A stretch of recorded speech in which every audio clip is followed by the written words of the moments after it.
Olá,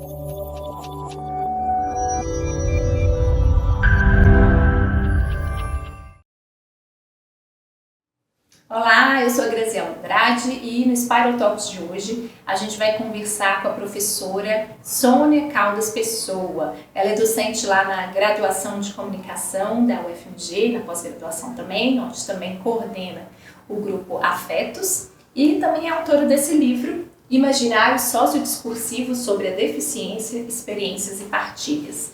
Na nossa conversa, a gente falou um pouco sobre a noção de afeto, dentro desse contexto da pesquisa, um pouco desse movimento de como a gente traz as experiências pessoais e compartilha isso de modo que elas sejam socializadas e façam parte de uma contribuição acadêmica para a sociedade, para as discussões da sociedade, da nossa cultura. E a gente falou também sobre deficiência, inclusão, capacitismo. Vale a pena conferir essa entrevista. Mas o que é trabalhar a noção de afeto dentro do contexto de uma pesquisa, né? Uhum. E como que isso se relaciona com a questão da deficiência também?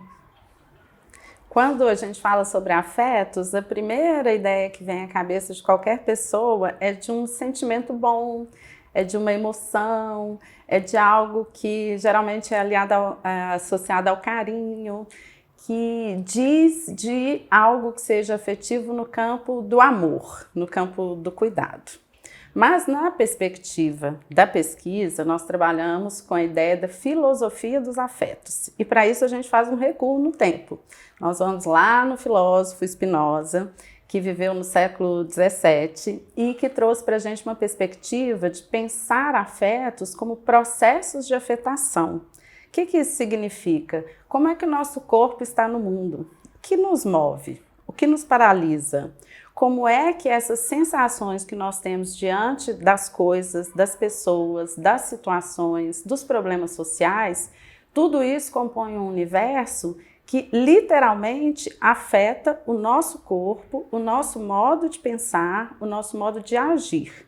E é importante a gente pensar também que os afetos, eles não necessariamente são positivos. Às vezes, eles são negativos e eles podem nos trazer momentos de muita inquietação. Quando nós nos deparamos com uma cena, por exemplo, no noticiário, na internet, que nos impacta, né? Então, pensar em afetos é também pensar no impacto da nossa relação com o mundo, no impacto que as coisas do mundo provocam no nosso corpo. Então, às vezes, a gente pode ficar chocado, a gente pode ter repulsa, pode ter nojo, pode ter medo. E toda essa movimentação do processo de afetação nos faz reagir de algum modo. Como é que isso vem para a pesquisa? Como é que a gente chama e considera a pesquisa em dimensão afetiva? Nós chamamos a pesquisa a partir do envolvimento do corpo dos pesquisadores. Durante muitos anos, as ciências sociais aplicadas e as ciências humanas foram acostumadas a pensar a pesquisa a partir de um distanciamento de quem pesquisa, da pessoa pesquisadora. E na dimensão afetiva, nós buscamos esse envolvimento e esse assumir de que o corpo pesquisador faz parte da pesquisa tanto quanto os fenômenos que nós observamos e com os quais nós dialogamos. Então, a pesquisa em dimensão afetiva, ela se propõe muito menos a analisar, a categorizar, a estabelecer o que nós chamamos de regras científicas para entender determinados fenômenos e muito mais a dialogar com esses fenômenos, entender as problemáticas sociais, o modo como nós pesquisadores reagimos, o modo como as pessoas que estão envolvidas nessas problemáticas reagem, ou seja, como elas são afetadas por tudo isso. E como nós podemos colaborar. Algumas pessoas dizem assim, quem pesquisa com afetos é porque tem uma ideia utópica do mundo, é porque é uma ilusão de que nós podemos fazer alguma coisa. Não, a gente está pensando cientificamente nos fenômenos e no nosso envolvimento, nesse estar no mundo. Como é que nós queremos ocupar o mundo? Como é que nós queremos ocupar a ciência? E para isso é preciso que o corpo do pesquisador, da pessoa pesquisadora, seja envolvido e seja considerado na pesquisa como algo que é importante e que faz diferença. É curioso quando você diz que que as pessoas podem imaginar que é uma utopia trabalhar o afeto, porque eu imagino que é uma utopia trabalhar a objetividade. Porque esse lugar da objetividade, ele é inalcançável também, né? É como se fosse um lugar puro, um lugar que não é contaminado pelo olhar do sujeito, pela perspectiva social, cultural. Então, isolar o objeto do mundo é algo que a ciência às vezes procura fazer, mas que, especialmente para ciências humanas e para as artes, é simplesmente impossível. Isso, para mim, é uma utopia. E quando você traz de uma maneira tão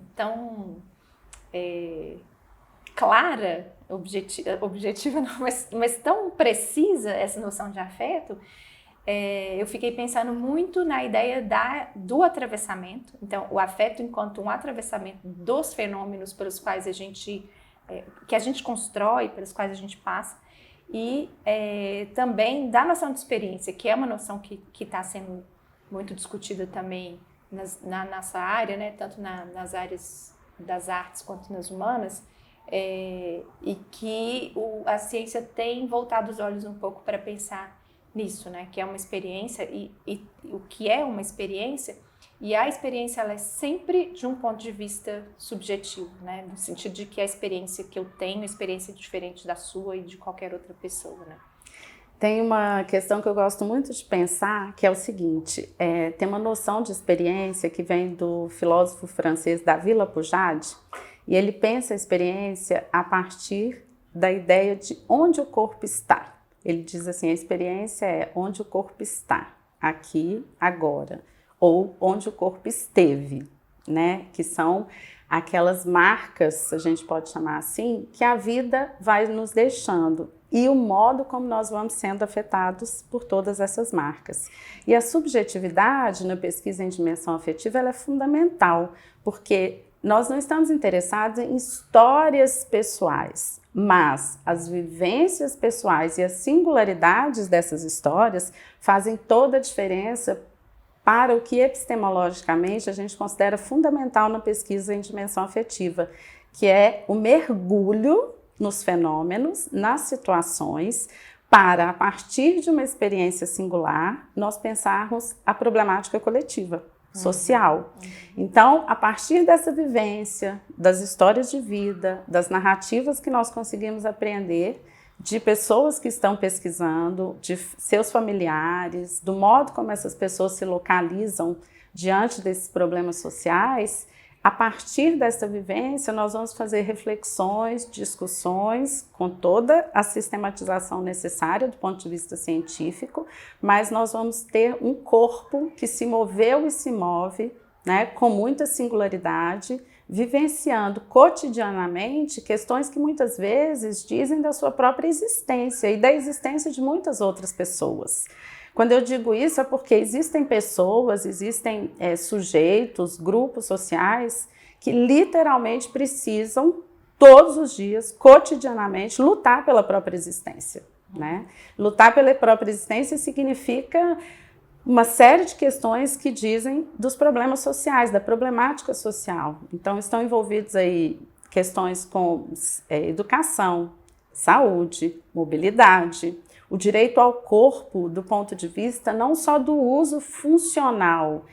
Eu como, eu me alimento, eu bebo, as necessidades fisiológicas que são consideradas básicas, mas o direito ao lazer, ao entretenimento, à dança, à arte, na vida adulta, ao sexo, à reprodução e uma série de outras questões que dizem de uma vida social ativa e cidadã, que qualquer pessoa tem direito. Então, esse mergulho na singularidade, ele não é para valorizar ou hipervalorizar uma situação individual, mas ele é necessário para que a gente consiga, a partir da experiência individual e singular, refletir sobre problemáticas sociais.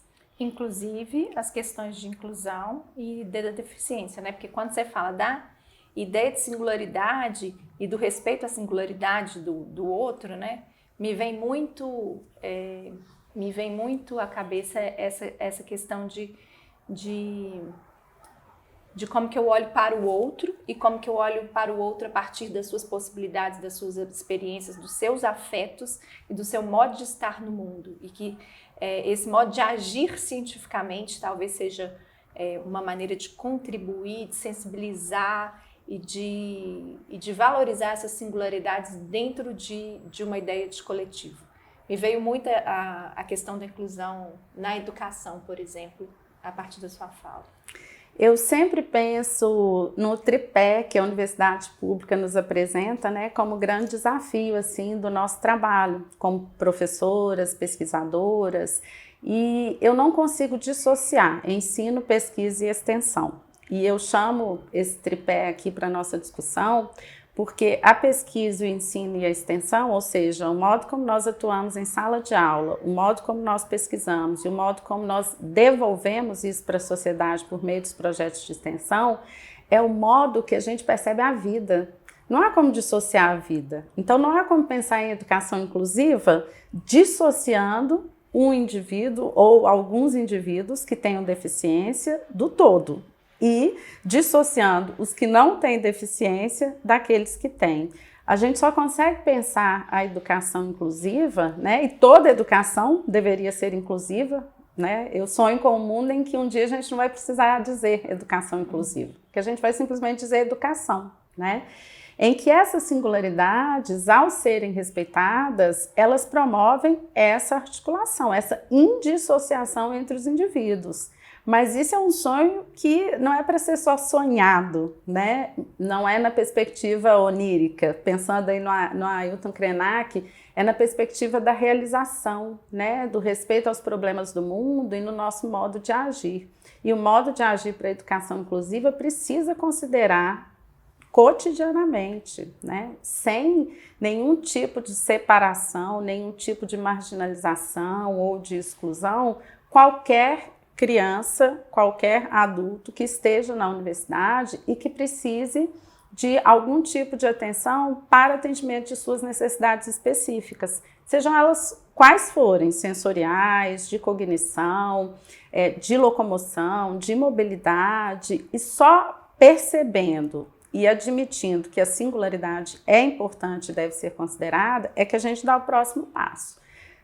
Se a gente não considera essa importância, a gente simplesmente está jogando todo mundo como se fosse uma massa, né? Como se todos fossem iguais. E nós, sim, defendemos a igualdade, mas não a igualdade para planificar e fingirmos que todos são iguais em suas presenças no mundo, mas devem ser iguais em direitos. Mas precisam ter as suas singularidades respeitadas para que sejam incentivados, estimulados, recebam, né, os atendimentos e as perspectivas que são necessárias para o crescimento de cada criança ou de cada adulto na escola e consigam ter a melhor experiência. Aí a gente retorna à experiência, a melhor experiência daquele corpo no seu local de estudo, de educação. Afetando também o outro, né? E esse processo, é muito importante a gente pensar em afetar o outro, né? Porque o processo de afetação, ele é múltiplo e ele é incessante, né? Então, quando nós pensamos em trabalhar com pesquisa, com ensino, com extensão, do ponto de vista afetivo, nós estamos dizendo o seguinte, olha, nós estamos sendo afetados por tudo que chega aqui, né? Por tudo que nos impacta. Mas nós também queremos afetar outras pessoas. E um afeto que seja positivo.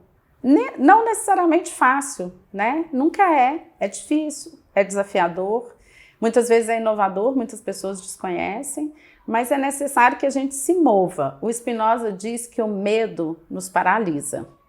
E aí, com todo respeito ao Spinoza, eu costumo dizer que o medo pode sim nos paralisar, mas ele pode também despertar em nós uma força reativa, não no sentido negativo, uma força reativa que nos move em outras direções, porque se nós não concordamos com determinadas situações ou problemas sociais, se nós não estamos dispostos a seguir naquele mesmo modo de operar, o medo que aquela situação nos traz é também propulsor de outras ações nossas. Então, esse processo de afetação contínuo, mútuo, incessante, ele é necessário para que a engrenagem social consiga se mover e a gente ter avanço em relação à pesquisa, à educação inclusiva e a essa proposta, né, de pessoas como nós que tiveram experiências ou têm experiências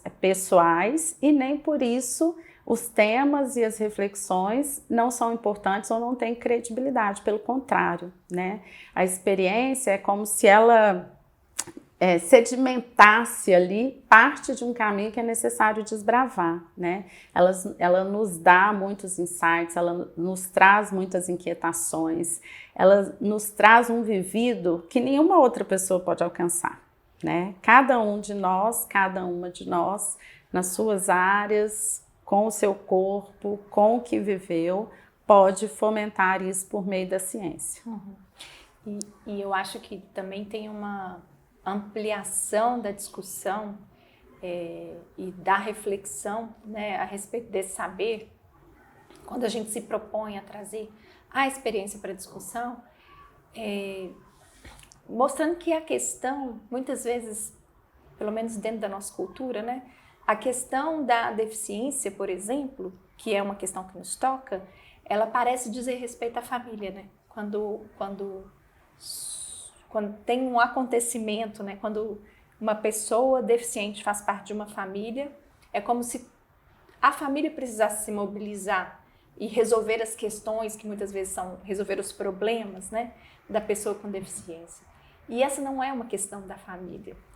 E por isso essa noção de afeto para mim me parece muito potente, né? Essa é uma questão da sociedade, essa é uma questão muito mais ampla e que a gente engatinha nisso no Brasil, porque as pessoas não sabem falar sobre deficiência, às vezes elas não sabem nem que nomenclatura usar, porque isso também é uma discussão que ainda bem que está sendo feita, e eu vejo experiências de crianças que são experiências de uma geração que vive a escola inclusiva e que são muito diferentes das experiências que nós tivemos na nossa formação e que não tivemos a possibilidade de conviver com as pessoas com deficiência e que hoje nos faz falta, né? Quando você chega para lidar com essa questão, é como se você não tivesse o ferramental básico, assim, você não tivesse uma formação mesmo, uma educação mesmo voltada para essas questões.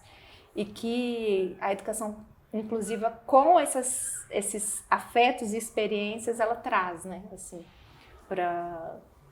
eu espero, né, para essa nova geração. Então é uma forma de ampliar essa discussão. É um grande engano, né, pensar que as questões da deficiência dizem respeito à própria pessoa, quando ela é adulta, ou à família, no caso das crianças, né? A deficiência, na perspectiva biopsicossocial, ela é uma questão social, como o próprio nome diz, né? Ela é de todos nós. Embora, em alguns momentos, a gente só abra os olhos ou desperte um olhar mais hospitaleiro para essas questões quando está próximo de nós, né? E eu vejo isso muito no Afetos, no grupo de pesquisa em comunicação, acessibilidade e vulnerabilidades, que a gente mantém na UFMG, no Departamento de Comunicação Social. Muitos dos pós-graduandos ou de estudantes de iniciação científica que chegam, eles nunca tinham convivido com uma pessoa com deficiência, né? E não tiveram colegas com deficiência. As crianças hoje na escola que recebem os colegas de educação básica, infantil, já têm uma sorte no sentido de que essa convivência é muito poderosa, é muito potente. É ela que nos diz da importância da diferença, da diversidade. E muitas das crianças sem deficiência já deram depoimentos, relatos em suas próprias famílias de como é importante essa convivência, né? Eu conheço vários casos sobre isso. E a gente percebe isso na universidade. Mas por que se pensa, né, que o problema é da pessoa? O problema, veja, essa já é uma palavra complicadíssima, né? Então, assim, por que se faz referência às questões da deficiência como algo individual? Porque durante muitos anos, historicamente, né, não só no Brasil, mas em diversos países do mundo, ao longo da história da humanidade, as pessoas com deficiência realmente foram tratadas como um problema. Elas eram tratadas como alguém que impedia a família de sair de casa. Muitas vezes elas foram trancadas em casa, não foram levadas à escola. Elas foram consideradas pessoas inválidas, pessoas que seriam incapazes de acessar a educação, o trabalho. E foi preciso todo um movimento mundial mesmo de mobilização e prioritariamente mobilização das próprias pessoas com deficiência para que essa visão fosse sendo mudada. Já avançamos muito, mas ainda é muito presente a ideia estrutural do capacitismo. Para mim, o capacitismo está para a sociedade no mesmo patamar que o racismo, né? Os dois são tipificados pela lei e é importante que se saiba que a gente está falando também de uma questão legal. Mas, sobretudo, nós estamos falando de uma questão que afeta socialmente as pessoas com deficiência e as pessoas do entorno, né, das famílias em situação de deficiência. Porque nós sabemos que o capacitismo ele se dá de vários modos. Então, nós temos o olhar pejorativo, o olhar de julgamento, o discurso com a utilização de palavras que são ofensivas, piadas de mau gosto, né? Temos várias ações que muitas vezes deixam de fora as pessoas com deficiência sob o pretexto de que elas não conseguiriam realizar determinada atividade. Nós temos a exclusão das escolas, né? Eu fui mãe de uma criança, sou mãe, né? A gente não usa o ser mãe no passado, né? Eu sou mãe de uma criança que morreu aos 9 anos e meio e tinha hidrocefalia. E teve várias sequelas da hidrocefalia e das cirurgias que fez para a retirada de um tumor benigno no cérebro. E eu não me esqueço, né, de quantas vezes, ao sair com o Pedro, as pessoas olhavam para a cicatriz que ele tinha na cabeça, que era muito grande, né? Porque foi preciso abrir o cérebro para a retirada do tumor. E já houve pessoas que diziam assim, nossa, você deixou ele cair da cômoda, como uma espécie de culpabilização, né? E eu já ouvi várias histórias de mães com deficiência, que é o que você fez de errado na gravidez? Qual foi o seu problema? Por que você não se cuidou? Por que você não tomou providências para evitar que isso acontecesse? E nenhuma mãe é culpada por nada que aconteça ao seu filho em relação à deficiência. Se aquilo aconteceu, o que é o papel da mãe? Né? Ultrapassar essa barreira social que é impelida a ela, é colocada a ela, e agir numa tendência que é se prover de recursos para o melhor para as suas crianças e para os seus filhos. E aí você fala assim, mas o que isso tem de capacitismo? Tem de capacitismo de pensar que a situação da deficiência é individual. E se é individual, é culpa de alguém. E se é culpa de alguém, não é uma questão social que deve ser tratada. E se não deve ser tratada socialmente, então não tem lugar na sociedade para as pessoas com deficiência. É uma discussão muito complexa, que traz transtornos mesmo para a vida das pessoas com deficiência e de suas famílias. E nós só vamos combater essas questões se não tiver tabu para falar sobre deficiência, né? Se não houver constrangimentos para falar sobre a deficiência. Não é um caminho fácil, inclusive para as próprias pessoas com deficiência. Muitas vezes nós recebemos na universidade pessoas já adultas que estão na graduação ou na pós-graduação e que ficam constrangidas de exigir seus direitos porque às vezes não querem manifestar, às vezes a deficiência não é visível, né? E não querem manifestar que tem deficiência. Muitas vezes, quando alguém vai fazer uma abordagem, aí talvez não seja o melhor tipo de abordagem, ou talvez esteja preparado para fazer, mas para aquela pessoa houve um melindre, algo que não funcionou. E é sempre um terreno em que a gente precisa ter, aí sim, uma perspectiva afetiva do ponto de vista da sensibilidade de pensar como o outro vai ser afetado pelaquela nossa ação, né? Então, respeitar a autonomia, pensar em como essa pessoa está vivendo aquele ambiente, como ela está se sentindo naquele ambiente, mas ao mesmo tempo a gente volta na singularidade, entender as singularidades para que a gente consiga fazer com que a experiência de inclusão dessa pessoa dê certo. Sempre que eu vou dar cursos de educação inclusiva para colegas, professores, técnicos administrativos, enfim, várias pessoas, geralmente as pessoas dizem, mas nós não estamos preparados. Eu digo, não estamos mesmo, porque ninguém nos prepara para a vida. Não tem um manual para a vida. Nós podemos trabalhar guias que são indicativos, como nós fizemos, nós podemos trabalhar textos, nós podemos dar treinamentos, mas cada situação de interação é uma. Cada modo como nós vamos lidar com a pessoa é especial no sentido de que é necessário que haja ali toda uma condição para que essa pessoa se sinta bem recebida. E a gente vai ter 100% de certeza de que vai dar certo? Não. Mas é importante a gente não ter medo de errar, da gente estar aberto a tentar, da gente estar aberto a receber do outro também, muitas vezes, questionamentos que às vezes a gente não espera. E que é importante que as pessoas façam esses questionamentos. Até para que a gente perceba, opa, peraí, né? Não tem fórmula. Não estou preparado, mas eu posso aprender. Eu posso entender como é que funciona. Eu posso conhecer melhor. E eu acho que esse é o grande lance da pesquisa, né? Eu acho que a pesquisa nos mostra que, na verdade, a gente conhece muito pouco. Vulnerabilidades. Nós estamos cotidianamente em locais de vulnerabilidades, seja nas interações, seja na nossa presença no mundo, seja como nós idealizamos esses momentos, esses encontros, né? O Spinoza diz que há o bom e o mau encontro.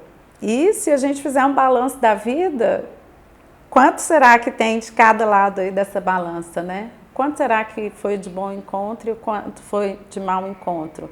Mas o importante é que a gente aprenda com cada um deles. E olha, eu estou para te dizer, assim, aos 52 anos, acho que os maus encontros me fizeram amadurecer muito mais e a pensar muito mais no outro e do ponto de vista social do que os bons encontros. Porque os bons encontros, eles são muito necessários para a gente seguir, para a gente acreditar na vida, para a gente ter fé nas energias, no universo, no nosso trabalho, nas nossas filosofias e ideologias. Mas os maus encontros, eles nos dizem de que alguma coisa não funciona bem. E se não funciona bem, a gente precisa aprender. E aprender mais e melhor. Cada vez mais e melhor. E educação inclusiva só funciona assim. É um eterno aprendizado. Meu Deus, eu quero ser assim quando eu crescer. Você sabe? Que clareza de fala. Você sabe que eu choro, né? Quando eu dou entrevista. Nossa, obrigada. Obrigada. Nossa, é tão bom te ouvir. Foi uma aula para mim. Esse foi o nosso Spiral Talks. Hoje nós conversamos com a professora Sônia Caldas Pessoa. Espero vocês até o próximo episódio.